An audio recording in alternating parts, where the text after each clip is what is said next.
Hi friends, அஸ்ஸலாமு அலைக்கும். எல்லோரும் எப்படி இருக்கீங்க? நல்லா இருக்கீங்களா? ரொம்ப நாள் கழித்து ஒரு ஷார்ட் வீடியோவோட வந்திருக்கேன். நான் இன்றைக்கி மதியானம் என்னென்ன பண்ணியிருக்கேன் அப்படின்னு நான் உங்களுக்கு காணிக்கேன். ஃபஸ்ட்டு இது காலையில் வச்ச சோறா என் பசங்களுக்கு வச்சது. அப்புறம் இது மாங்காய் பச்சடி அப்படியும் வச்சுக்கலாம். அப்புறம் இது சாம்பார்.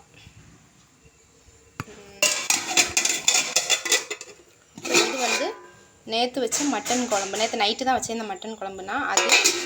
அப்புறம் இப்போ வச்ச சோறு.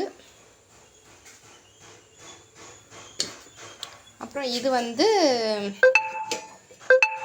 சிக்கன் ரோஸ்ட் வச்சேன். இதெல்லாம் உங்களுக்கு பிடிச்சிருக்கும் அப்படின்னு நினைக்கிறேன். பிடிச்சிருந்ததுன்னா மறக்காமல் லைக் பண்ணிடுங்க. இனி நான் வீடியோ போடுறதுக்கு ட்ரை பண்ணுறேன். தேங்க்யூ. அஸ்ஸலாமு அலைக்கும். பாய்.